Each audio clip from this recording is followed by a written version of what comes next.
नमस्कार, मैं हूं राज पाठक और आप देख रहे हैं बुलेट न्यूज टीवी। देखिए, लोकसभा चुनाव का आगाज होना अभी बाकी है, लेकिन लग रहा है कि पार्टियों के बीच जो सियासी तूफान है वो थमने का नाम नहीं ले रहा है। चाहे इंडिया गठबंधन की बात कर लें या फिर एनडीए गठबंधन की।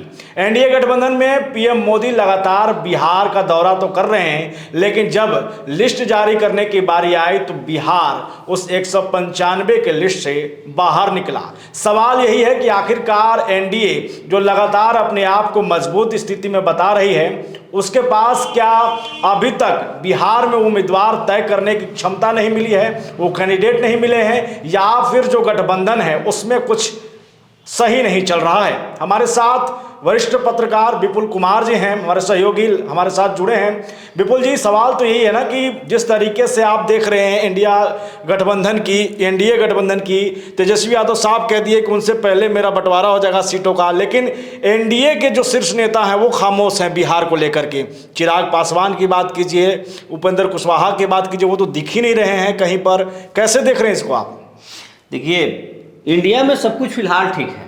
अगर इंडिया की बात करें, इंडिया गठबंधन की बात करें तो वो वहां पर सब कुछ ठीक है। नीतीश कुमार थे तो इंडिया अलायंस में थोड़ा सा परेशानी भी था सीटों को लेकर के, क्योंकि 16 सांसद इंडिया अलायंस में नीतीश कुमार के पास थे।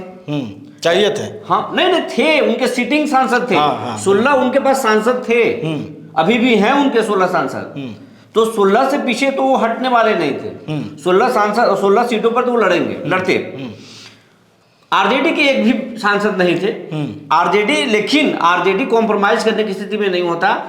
वो 16 से कम सीट पर आरजेडी भी नहीं लड़ने वाला था। अब बात था कि कांग्रेस को कितना सीट देते, तो कांग्रेस को लोग निपटाने की कोशिश करते। उनके पास सीपीआई एमएल था और बाकी भी छोटे छोटे दल थे, तो उस समय तक दिक्कत थी। लेकिन अब 16 सीट लेकर के और नीतीश कुमार एनडीए में आ गए हैं। जी बिल्कुल। तो अब वहां पे सीटों का बंटवारा करने में कोई दिक्कत नहीं है। अब उनके पास पर्याप्त सीट है। 40 सीट है। 40 सीट में मान लीजिए 16 सीट आरजेडी लड़ेगा, 17 सीट आरजेडी लड़ेगा, लेकिन कांग्रेस को उतना सीट देगा नहीं आरजेडी, क्योंकि सब कोई लालटेन के बैनर के नीचे है इंडिया अलायंस में। सीपीआई एमएल को भी 2 सीट मिल जाए बहुत मुश्किल है, सब कुछ वो मान भी लेंगे।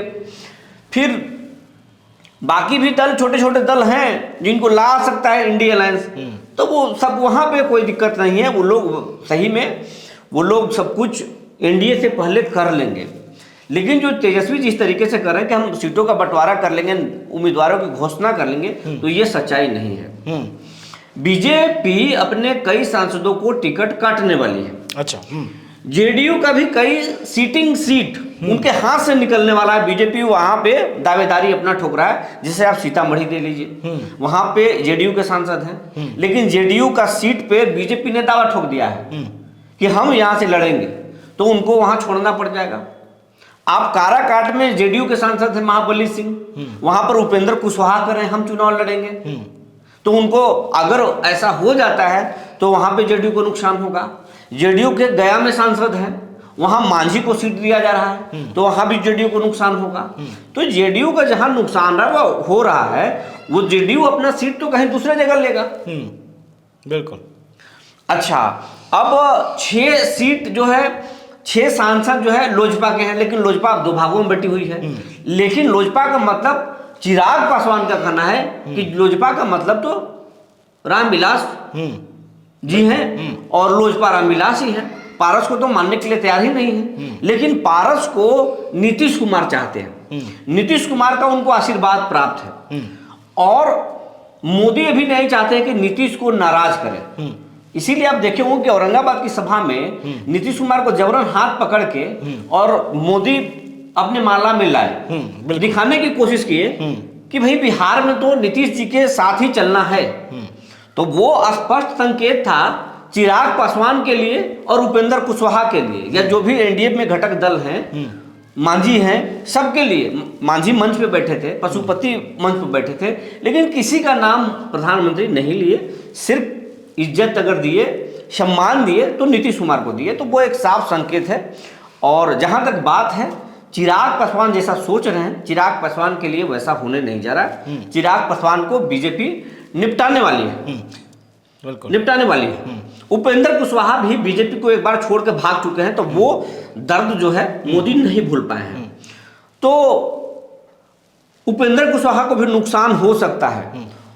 काराकाट में वो घूम रहे हैं, लेकिन काराकाट सीट मिल जाए ये बड़ा मुश्किल। मेरा सवाल विपुल जी ये होगा कि जिस तरीके से ये कहा जा रहा है, आप बोल रहे हैं कि एक तरफ बीजेपी को छोड़ करके कहीं ना कहीं उपेंद्र कुशवाहा फिर से अपनी पार्टी बना ली है, लेकिन जो 20 का चुनाव हुआ था वहाँ पर तो एक धुरंधर तैयार था, चिराग पासवान नाम का व्यक्ति, जो सीएम नीतीश कुमार का धुर विरोधी कहा जाता है अभी के समय में। और अब जैसे ही नीतीश कुमार बीजेपी में शामिल हुए, उसके बाद एक जो कंफर्ट जोन था उससे बाहर आ गए।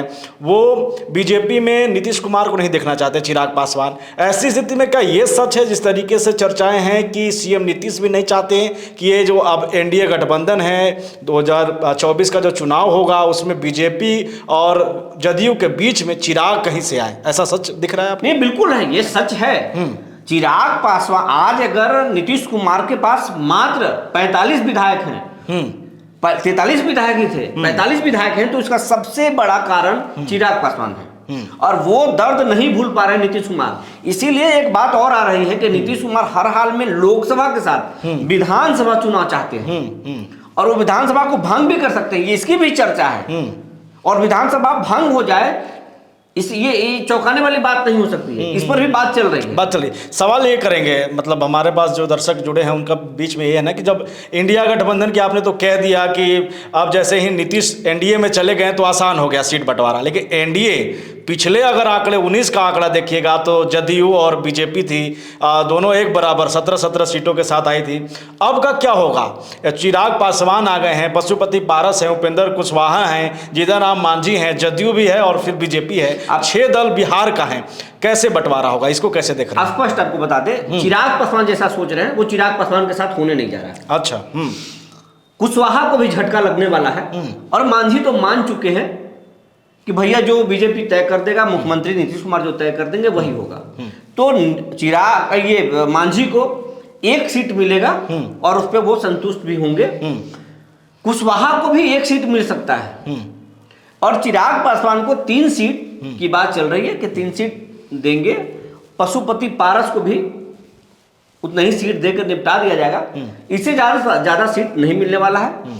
सबसे बड़ा अगर नुकसान किसी को होने जा रहा है तो वो चिराग पासवान को ही होने जा रहा है। इसीलिए चिराग पासवान बहुत नाराज है और रास्ता भी तलाश रहे हैं वो कि इंडिया अलायंस में जाएं। और तेजस्वी ने भी कह दिया है कि उनके लिए दरवाजा खुला है और स्वागत है इंडिया अलायंस में, लेकिन माना जा रहा है कि चिराग ऐसी गलती नहीं करेंगे, वो एनडीए में ही रहेंगे। अच्छा, एक सवाल दर्शक ये जानना चाह रहे हैं कि जब नीतीश कुमार आए थे तो चिराग पासवान दिल्ली पहुंचे, उनको दिल्ली बुलाया गया, पीएम मोदी की तरफ से सुना गया कि बुलाया मिला है उनको, तो एक बात हुआ था, वो बातचीत जो थी उस पर चिराग पासवान मान गए थे। आपको क्या लग रहा है, टिकट बंटवारे की ही बात थी, सीट का ही था कि 5 सीट चाहिए या 6 सीट चाहिए, या स्पेशल जो सीट पर दावा कर रहे हैं अभी हाल में हाजीपुर, उस पर चर्चा हुई होगी कि क्यों आखिर चिराग पासवान मान गए? क्योंकि नीतीश कुमार के तो विरोधी रहे हैं।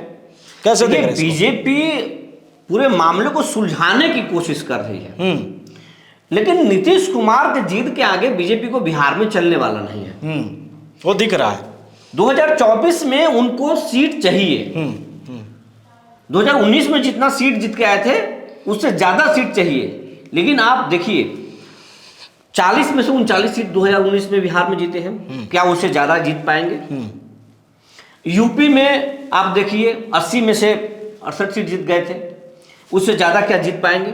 बीजेपी कई राज्यों में बहुत सीट जीत गई थी, लेकिन अब वैसा संभव है कि नहीं है ये बड़ा मुश्किल कहना है। लेकिन अब उन लोग 400 पार बोल रहे हैं, तो 400 पार जीतने के लिए तो नीतीश जैसे प्लेयर को की बात तो मानना पड़ेगा। इस बीच चिराग को नुकसान होगा, ये दिख रहा है, ऐसा है ना। चलिए, बहुत धन्यवाद हमारे साथ जुड़ने के लिए। लगातार इन तमाम मुद्दों पर बातचीत करते दिखेंगे और जो भी राजनीतिक गतिविधियां हो रही हैं उस पर चर्चा करते हम विपुल जी के साथ दिखते रहेंगे। फिलहाल देखते रहिए बुलेट न्यूज़ टीवी।